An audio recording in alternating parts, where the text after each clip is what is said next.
can be only one podcast and maybe the Prince of the Universe. Hi, folks, I'm Matt, and I'm doing this solo, but on purpose this time. A few weeks ago, I was going to do a podcast of just a mixed bag of movie reviews I saw. I never got around to it because I started talking about books, and I love books. And the next week, I talked about Halloween and hookups, which I thought was funny. I didn't mention this, though. Every Halloween, I help out a charity at a haunted car wash. ARCO deals with people with special needs, and they run this annual charity, and I'm always a part of it every year, and I absolutely love it. I get to play the ghost face from Scream and scare people as they come through the car wash, and I am there from 6 o'clock. I get there at 6, and I go all the way to midnight. I don't get home. I don't eat anything. The only thing I do is I drink an energy drink. I think right before I go. And if I get thirsty, then I have water. I have just bottles of water after that. But I start with an energy drink and then just drink water for the rest of the night.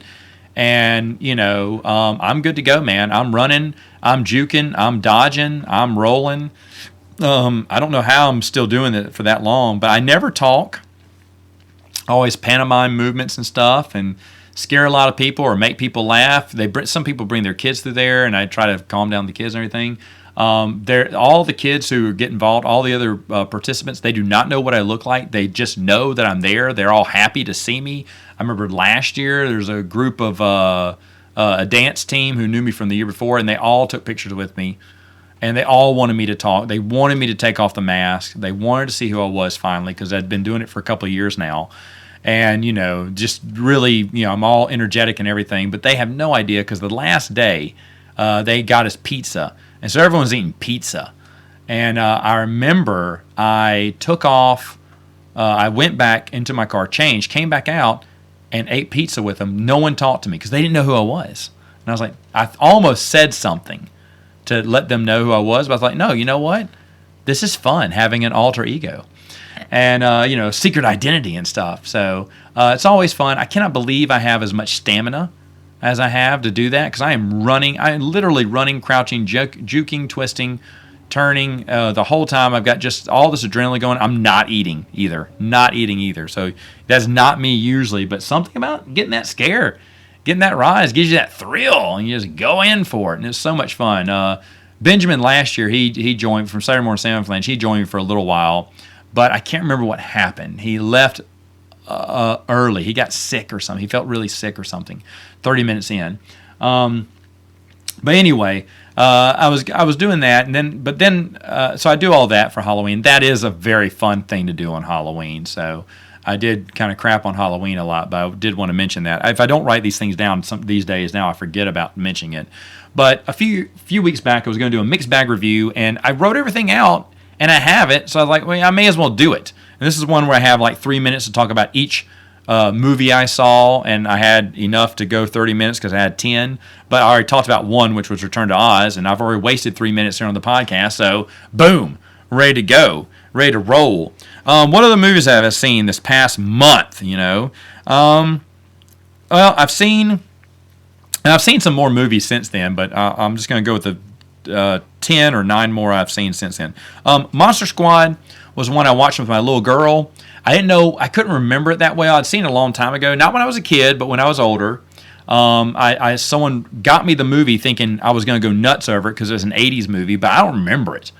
I never recall this movie at all. No one saw it. No one talked about it as a kid, and it's the perfect kid movie. But the thing is, though, it did not age well. It's not very well written. You could tell they wanted to be, it was a mix of movies, They want to be the Ghostbusters. They want to be, what is it? The Goonies. They want to be the. It's just a ripoff of every other film, and very uncreative and not very scary at all, but not very good either, and very forgettable. I mean, yeah, Wolfman's got nards. That's a great line. If you don't know it, that's a great line. It's in the trailer. It's funny.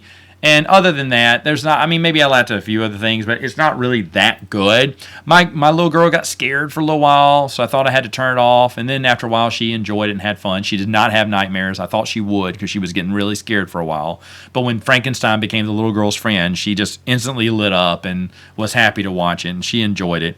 But I will never watch that movie again, I don't think, because it really wasn't that good. It's if you're a fan of the Monster Squad, let me know, because have you watched it recently? It's just not good. It just seems to be a ripoff of every other thing. It doesn't seem to be very original. And the whole time I was watching, I was like, man, I was thinking, how could this have been written well? Because the principal idea is really good, but the story is just slapped together, and it's so terrible. It doesn't hold up well like Lost Boys and other classics like that. It just doesn't. So it's sad, but Monster Squad, no good. Watch it with my girls. Another thing I watched with my little girl that night, that same night I remember, it was a few weeks before Halloween, was it's the Great Pumpkin Charlie Brown. Now, I have seen the Christmas Charlie Brown so many times, I don't even watch it anymore. It's been over a decade since I've watched it. We used to watch that one all the time too. But we watched that one more than the Great Pumpkin. I always enjoyed the Great Pumpkin. I watched the Great Pumpkin. Oh, and the Thanksgiving one. I'll always watch the Thanksgiving one too. But the Great Pumpkin, I hadn't seen in a couple of years. And so I decided to watch it. Oh, man, it sent me back to my childhood. I remember watching that all the time and just loving it. For whatever reason, I just loved it. You just love something. The Great Pumpkin coming out of the pumpkin patch. And how he was missing out on Halloween. I always felt bad that they missed out on the Halloween. Even because, as a kid, I kind of wondered what Halloween was. But the Great Pumpkin story and stuff like that, and how Charlie Brown kept getting rocks. And I can't remember what band it was, but a band did a Halloween song. It's like, I got candy, I got Snickers, I got sand. And then the last one goes, I got a rock. And then it goes into a rock and roll. And I can't remember what band that was, but I remember I'd laugh so hard because I knew that was from It's the Great Pumpkin Charlie Brown, and absolutely loved it. So watching it, I enjoyed it, but my little girl loved it too. In fact, when she was going to go to bed, I paused. I said, "Good night, baby," and there was about 7-8 minutes left, and she goes, "Well, wait, Daddy, don't watch it without me." And I thought she was just kidding, but yeah, so I'll save it. So the next day I said, "Hey, do you want to finish it?" She went, "Yeah." And she sat with me and we watched it, and she said, "I love it."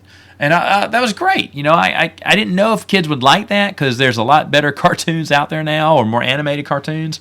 And it's not very exciting when you look at the cartoon, but she really liked it. I love it because it's classic. It makes me feel at home. All those Charlie Brown ones do. And I think I'll watch it's been a while since I've watched the Thanksgiving one. But the Christmas one, I don't know. I may watch it, but I see it all the time. So that one I'm kind of burned out on. But the Thanksgiving one I've seen probably the most because I really like that one. Of course, I love Thanksgiving, so why wouldn't I? But it's the Great Pumpkin Charlie Brown. I haven't seen that in forever. And then also, just on top of that, just a bonus one, since I'm wrapping this one up earlier than 3 minutes. Not that I'm timing these really, but I love the Grinch. If everyone doesn't know this, there is another Grinch cartoon in 1977 that came out called Halloween is Grinch Night. It's a prequel. It's an actual prequel to How the Grinch Stole Christmas. And it's wonderful. The Who's in Whoville are celebrating it's Halloween time, but Halloween is Grinch night, and everything goes. A nasty wind comes in, and all this chaos happens, and the Grinch is coming to town, and all the Who's are hiding. But this male, it's a boy who this time is the one who confronts the Grinch, and the Grinch tries to scare him. He says, "Thanks for the entertaining time, Grinch." But suddenly the wind stops blowing, and all the silly rhymes that Dr. Seuss says. When the wind starts blowing, the hooters start hooting, the Quakers start quaking, the rapids start raking, or whatever. And so everything kind of calms down. The Grinch has to go away because that's what the rhyme says. When the wind stops blowing, all this thing stops. Grinch must go. And the Grinch is mad, so he leaves. There's a little insight on Max on why he's with the Grinch and how he's so miserable. It's not bad. I mean, now Halloween is past at this point. I realize that now. We're done with Halloween. Everyone's in the Christmas mode now. You're into watching How the Grinch Stole Christmas. For me, it's still Thanksgiving mode. But if you do have the time, and you want to watch it. It's not like it's the best thing in the world, but it's just wild to see. It's weird to see. They try to do music too, and you're just like, wow. It's like, and this is the second time I've watched it, and it's not bad. You know, I mean, obviously, How the Grinch Stole Christmas is a classic and the best, but it's not bad. Well, then after I watched that, you know, YouTube, and this is on YouTube, by the way. You can watch it free on YouTube. You know, YouTube makes suggestions of other videos you can watch. Well, there's another video. I never knew this existed, but in 1982, I think it was, 5 years later, they did another Grinch cartoon. And this is the first time I've ever seen it. The Grinch's The Cat in the Hat. They had a crossover, and this has nothing to do with continuity, and it's kind of really dumb. But the Grinch runs into the Cat in the Hat, and then he doesn't like the Cat in the Hat because the Cat in the Hat is way too cheerful, so he just does everything to ruin his life. You know, and then the Cat in the Hat gets the, you know, comeuppance in the end, you know, gets his revenge in the end, and they just sings a song to make the Grinch feel, and so the Grinch is now happy again. It's just it's out of continuity. I love my continuity. They just wanted to put the Grinch and Cat in the Hat, Dr. Seuss's two most popular characters, together for a cartoon. But supposedly the song makes the Grinch, remembering his mother, makes the Grinch sad, so he becomes a joyful person after that. You know, oh well, whatever. But if you're really into Grinch stuff, you know, then you can watch, you know, the Grinch's The Cat in the Hat, which is not so good. But Halloween is Grinch Night does have that original feel, even though it's nothing compared to the Christmas special, the cartoon, which I love. I would watch Halloween as Grinch Night again, though, because it just feels like it belongs in the story. I mean, it is a prequel, but it also feels like it's part of that storyline. It feels authentic, I guess, where the Grinch's Cat in the Hat does not, you know. I think Cash Grab, but was there such a thing as, there's such a thing as Cash Grab's an indie children's cartoon. But anyway, so I watched those, and I thought that was interesting. Another one I watched, this is kind of pointed because we just had it, was I watched Black Friday, the movie. I don't know when this came out, I guess a couple of years ago, but it had Bruce Campbell in it. And that's why it caught my eye. I was like, whoa, Black Friday. Now, this is one I actually watched recently for Black Friday. And it basically, they hired Bruce Campbell for maybe a couple of days and filmed all his scenes because he I'll just spoil it for you. It's not that good. He dies maybe in the third act, but he's not in the first act that much. In fact, he's in a scene where he's talking over the PA system and they're listening to him in the first act. So I'm guessing he wasn't there because he's in a room by himself talking on the mic. So I was like, okay, that was filmed the same day he filmed all this other stuff, which was the 2 days he was with the crew and filmed the second act. So he's hardly in it, but it's an lovingly Evil Dead ripoff because all the makeup and everything looks like Evil Dead. I wouldn't be surprised if they got the makeup artist from Evil Dead, but it's not called Walmart, it's called something else like Allmart, and We Love Toys, which I guess is Toys R Us, and so the Allmart gets hit with a meteorite. And there's as the employee is looking at this creepy, living brain organism or whatnot, it spits at him. And, of course, he becomes a zombie or whatnot. And, of course, the same thing happens at We Love Toys, or I guess those people from Allmart made it over to the We Love Toys. They infect all the Black Friday shoppers. There's a lot of Black Friday jokes. None of them are that funny. It's got some good production. It's got some money behind it, but the actors are all unknowns, and it's okay. Like I said, the makeup looks really good. They look really creepy as they're fighting them, but basically it's just like they're fighting the Evil Dead, except it's an alien race that turns into Godzilla after a while. This giant alien they have to defeat, which is fine. But the movie's not that good. It's not that Bruce Campbell's in it. He's got his chuckles in there. The only funny thing that wasn't Bruce Campbell was there's this old lady, and he goes, "We need to keep the shoppers apart." She went, "We used to keep the shoppers apart back when I was young. We put them in black and whites." And then the black guy goes, "Oh, hell no, she didn't say that." I laughed so hard at that. That's such a great joke. You never hear that joke in today's world, but they made it. This movie's not that old, but they made it, and I thought it was funny. Because, she's from a different time. But Black Friday, like I said, I don't know. I mean, it's not too late to watch this. It's kind of a Christmas movie. But for me, or no, actually, no, it's not Black Friday yet. What am I thinking about? Yeah, I watched this before Black Friday. I meant to say I watched this before Halloween, not before Black Friday. I meant to save it for Black Friday, but didn't. But I watched it for Halloween. Goodness gracious. Yeah, it's pretty late when I'm recording this now. I got the kids to bed, then we had some people waking up, and it's been a nasty day. So I'm up right now. It's what, 12? Oh, it's 1 o'clock. So I'm up. I just decided to go ahead and do this podcast because I just finally got my little boy to sleep. Oh my gosh, has it been a night? But I said, I'm up. I'm just going to do a podcast. So I'm not thinking very straight. Yes, it's almost Black Friday, so you can watch it if you want to. But honestly, meh. Unless you really enjoy Bruce Campbell. It's meh. Let's see. Okay, so I want to talk about some dumb movies. How am I doing on time? I'm doing great on time. I'm actually ahead right now. So I can talk about these two dumb movies together. My nephew came over a few weeks ago. He likes to watch likes to watch movies. So we watch a movie once a week. We've been doing this for a while now. And he got to pick out movies. He wanted to pick out a short film and then another film that didn't last that long. It was like an hour and 20 minutes or something. I was like, okay, let's go. First movie is called Chair. Just Chair. You can watch it on YouTube. It's 15 minutes or whatever. It's got a good premise where a guy brings home a chair, but it's supposed to be a creepy looking chair. It looks like a normal chair. It doesn't look creepy about it. But he sits in to show his girlfriend, no, I kind of like this chair. Doesn't it feel good? She went, no, I want you to take it back now. He's like, no, but I like. And then he flashes back to where he's back on the street, back on the side of the road where he found the chair. And he's like, well, he doesn't know what just happened. Like the last thing he knew was talking to his wife about the chair, but now he's got it back. So he thinks he put it back where he found it. And I should mention, the whole time he finds the chair, because it starts off where he picks up the chair and puts it in the trunk of his car.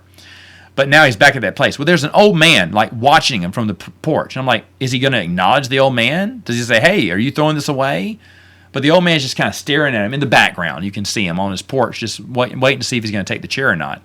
What it turns out is that old man is a ghost. And of course, he haunts the chair, I guess. And he's evil. He's an evil man. And so what he did is when the kid sat in the chair, he possessed him for a full week. He's been gone for a full week. He doesn't know what's happened. He's been fired from his job because he was racist to someone. He's been cussing out people. He's been just ugly and just an old, grumpy old man.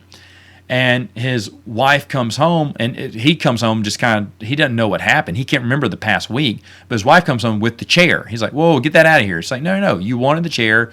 You've been in a bad mood ever since, so I'm just giving you the chair. Maybe you'll change your... And that's where he finds out he lost his job. He's been in trouble. They've gotten in fights. And then when he tells her he's lost her memory, she gets mad thinking, oh, you're lying now. You're not you're not being responsible about how immature you've acted all week long. And so he's really freaked out. Well, the chair is in their bedroom because that's where he was really going to put it. Well, he turns it around not to face him, because the chair's facing him, and that's scary. So he turns around, pulls the chair around, then gets back in bed, and then opens as the chair. He hears the chair squeaking against the floor. Obviously, it's turning back around. He opens his eyes, and the old man's sitting there laughing at him, and blood's coming out of his mouth. And it's got the first half of it is really good. There's some really creepy stuff in there because now this old man's kind of haunting him, and you don't know if his wife knows about it or not. And there's just some great scenes. And then it just kind of drags like a short film does and kind of ends on a whimper. I wasn't really impressed by the ending. My nephew loved it the whole way through. I just thought about this. People may want to watch this. At 15 minutes, you may want to watch it. Tell me what you think. I thought the first act is pretty good. It was intriguing. It got me. I was like, okay, this is going somewhere. And then, they try to get cute with it and everything because he keeps flashing forward. And more bad things keep happening. But at that point, I kind of lost interest, Maybe they should have just ended it halfway through and I would have been fine with it. I don't know. But anyway, The Chair is what it was called. The next one he watched was Rubber. Folks, don't watch Rubber. You watch the trailer and you're thinking, oh, this is hilarious. It's about a killer tire. That's right, a rubber tire that kills people with telekinesis powers, telekinetic powers. Don't watch this. Don't watch this movie. Get out of here. Don't watch this movie. It's a dumb movie with a dumb... They try to be smart. It's trying to be a cult classic. That's what it wants to do. Because it's being oddball. It's being really weird, and it's got a killer tire, but the characters are breaking and talking to the audience, everyone, or there's an audience in the movie who is watching the movie through binoculars or whatnot. and we're supposed to be like, ooh, this is weird and unique and avant-garde, and they're trying to create a cult classic with this thing called Rubber, and the reviews for it are ridiculously funny, of course. But my nephew really bought into it. He thought this was going to be one of these cult classic ones, and it was the worst film in the world. So boring. It's really done well. It's not done on the cheap, but it's just not a good movie. It's not funny. It's not interesting. It's just boring, but it's trying to be something weird and unique. So because all the characters are just, over the top, character that would never exist in real life. And it's just really dumb. But you're trying to figure out what's going on. What's the secret? There is no secret. You're just wasting your time. That's the secret. And even my nephew was on his phone for the last half of the movie because he knew how bad it was. And he gets on his phone a lot when he doesn't like a movie. He didn't like the other movie we saw last night or a couple of nights ago. But yeah, so if he doesn't like a movie, he'll get on his phone. So he got on his phone, but we put him in the penalty box for a few weeks after that because that was just it's a dumb movie, a waste of your time. Real quick, I did let him watch a movie that he did not watch his phone on the other night called Run, Ronnie, Run. If you haven't seen Run, Ronnie, Run, it's from the people who did Mr. Show, David Cross, who's a comedian who I think is pretty funny, and Bob Odenkirk, who's Better Call Saul. And this is back in the day. Bob Odenkirk, I don't think that's a toupee. I think he had a full head of hair back then still. And they're funny. It's better than Joe Dirt. It's like Joe Dirt, but funnier. Joe Dirt, David Spade, you love it. You think it's great, but you watch Run, Ronnie, Run, it's a lot better. And it's got a lot of great cameos from everyone. My favorite, I won't ruin it, but I kind of will. Jeff Goldblum is my favorite cameo in this one. And Jeff Goldblum's not being weird Jeff Goldblum. You know how he had to be weird, funny Jeff Goldblum? No, Jeff Goldblum, this is back during his Jurassic Park days, man. He was still Studley Jeff Goldblum. And he's appears Studley, but he's very comedic in here. But anyway, there's a lot of cameos. Jack Black, who was big, Ben Stiller, all the big people from the. I think this came out in the early 2000s, maybe. But he just had a ton of big characters in it. But anyway, it's pretty fun. Not for kids. Not for kids. I'd say Deadpool humor. Not for kids. I forgot a few scenes. I was like, whoops. No nudity. I don't think there's nudity. No, there's no nudity, but just some pretty crass stuff here and there. But overall, it was pretty fun, enjoyable, and my nephew loved it as well. He was a big runner. I hadn't seen that movie in years. I don't know what got me to watch that. Oh, because I watched Kung Fu Hustle. That's another movie I watched. Boy, do I love Kung Fu Hustle. Kung Fu Hustle, I am so off. I'm not going to get through all these. It doesn't matter. Kung Fu Hustle is so stinking good. It is today. It is by far my favorite Kung Fu movie ever. It's such a good movie. The special effects are outdated now because this came out in the early 2000s too. The special effects look like She-Hulk, but other than that, though, the Kung Fu Hustle is excellent. Excellent movie. I think you should watch it. I think I know you will love it. It's got a little bit of cartoonish in it, like, sometimes they run and their feet spin around them and stuff, but it's endearing and it's all part of their world. It fits into their world. And it's so good. I like I said, I watched it again. This is now a month ago, and I was like, "Wow, this is great." And that got me thinking. I need to watch Run, Ronnie, Run. Now, Run, Ronnie, Run is good, but it's not. It didn't improve. It stayed the same. It's still a good film.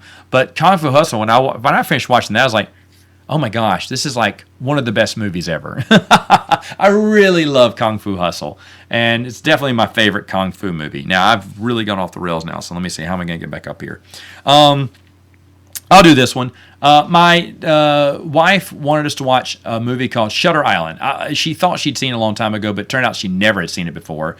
I had never seen it before. This came out in 2010. Leonardo DiCaprio, Mark Ruffalo, where Leonardo DiCaprio is a U.S. Marshal who goes to an island that to investigate, whether it's full of mental patients, to investigate a missing mental person. And he's trying to unlock who this missing person, where they went, what happened to them, and it's good. It's a thriller, not really a horror movie or anything like that, but it's a thriller. Ben Kingsley's in it. It's got some strong actors in it, and an overall excellent story. a good twist at the end that you think you know, but you don't. You know, it really, because I said, oh, this is what's going to happen. And then it was a little bit more than what I thought. I was like, wow, that was really good. Now, it got a little too twisty for my wife. I had to explain to her the ending because she was so confused after a while. But I kind of explained things to her. But it was really good. And unfortunately, my nephew had to leave early that night, so he didn't finish this one. And I told him he needed to go back and finish it. And my wife said she'd watch it again with him because she didn't understand what was going on. But she enjoyed it. But Shutter Island, I'm not going to ruin it for anyone. I'm just going to say that is a pretty good darn film. That's a pretty good darn. I don't know how I missed that over the years. I was never really a big Leo fan, so maybe that's what got me off of it, because I did not want to see anything with Leonardo DiCaprio. I'm not someone who runs to Leonardo DiCaprio films. I've seen plenty of them now, but I don't say, ooh, Leonardo DiCaprio. And I do not. In fact, I still haven't seen a lot of his movies. A lot of his, The Revenant or whatnot, I've never seen that, and I can't remember, there's something else too that he's made that's big. But he doesn't bring me to theaters. Maybe the director will, but he doesn't. And nothing, I just not interested in him. But Shutter Island was a solid film. Solid, probably the best I've seen him in. I haven't seen many movies with him in it, but that one was really good. The other one was, I'll talk about this one. We watched this the other night. Totally Killer. It was trending on one of my video streaming services. So I was like, let me try it out. You watch the trailer, and the trailer is kind of cute. Not back in 1985, or 1987, 35 years ago, 3 girls died. It was the Sweet 16 killer. He stabbed all the girls 16 times, and maybe they were 16 at the time too. I can't remember. But the only survivor was her mom. She never got stabbed, because it happened 3 days, 2 days, and the day of, 2 days, 1 day, and the day of Halloween. So leading up to Halloween. And then the killer's never found, and she was left alive. So the mom is there for Halloween, and she gets killed. Finally, the Sweet 16 killer comes to her door. He's wearing a Vanilla Ice / Max Headroom mask, and he kills her. It's very Scream fashion. It's a big Scream ripoff, because the kids walk in, they scream when they see her, and the camera peels back out of the hallway, out of the door, out to the neighborhood where everyone's looking and hearing the screams, But it's a ripoff of every movie, because then she has to go back in time. Her friend builds a time machine. This is where it gets kooky. She has to go back to 1987, where her mom, and try to find who the killer was, to stop that killer so he doesn't kill her mom in the future. And it is beyond dumb. It is beyond dumb. The trailer looks kind of funny. You're thinking, okay, because she meets her mom, and her mom cusses her out. She's like, Mamacita, because she just called her mom. But she can't believe her mom was that rude and mean, and that is kind of fun. But the idea has a lot of potential, but it was done so good. It feels like a one of those Disney movie originals or whatnot. It just feels really fake and not that good, and it was just not good. Not a good film. And the whole time it's just ripping off everything. Every horror movie, it rips off Back to the Future, because she has a certain time limit. She has to get back in time. If she's not there at a perfect time, then she won't make it back to the future at all. And I can't remember what else. But the whole time I kept sitting there going, man, the writer's strike ended for this? I literally, and I know people say this all the time, but I literally could have written something better. I could have written something way better than Totally Killer. Totally Killer was just dumb all the way through. 20 minutes in, I already told my nephew, I said, I don't want to watch this. And he got on his phone. My wife was on her phone. But then every once in a while, they'd look up and laugh. I said, can we just turn it off? And they're like, no, I don't want to start another movie. Let's just go ahead and finish this one. And I was like, but no one's watching it. Like, they were on their phones. I refused to get on my phone to watch a movie. So I was watching it the whole time going, dumb. And I kept commenting, and they'd look up every once in a while and then get back on their phones, because we don't watch movies. And my wife, 9 times out of 10, unless it's a movie she really wants to watch, she is on her phone. Doesn't matter what it is, she's on her phone. So I'm usually the one who ends up watching the movie. And it was a movie I didn't even want to watch after a while. But I promise you, I could write a better script. I could honestly write a better script than anyone than they did. So terrible. So what is Hollywood thinking? All right, 1 minute left. Yeah, I saw a documentary on Amazon real quick. I love documentaries. It's how how they really do it. And it's from the UK. I don't know how I found this. It popped up on my stream, so I saw it. It's from the UK. They're giving the good, the bad, the background of Amazon. It was interesting. Is Amazon an evil corporation, or is my Echo spying on me? I don't care. I love Amazon. But I found it interesting. I'd like to hear one more on Jeff Bezos. They did a few things on Jeff Bezos. And even though it was done from the UK perspective, I still enjoyed it. And I'd watch another one probably. There probably is a Bezos one out there, and I don't know. But is Amazon an evil corporation that skimps on taxes and whatnot and treats its employees like crap? I don't know. But I'll be honest, if they open up a warehouse here, I'd apply. I am such a huge Amazon fan, so it didn't deter me. But I don't think it was meant to deter me. It's supposed to. It had a mix of good and bad in it, but it's all right. But I can't really recommend that one. But I think if they ever make a really good Amazon documentary, they really could make a good one if they wanted to. But all right, folks, that's it. That is my rundown. That wraps it up. I'll probably get a guest on here next time on Princes of the Universe. Ooh, it is late.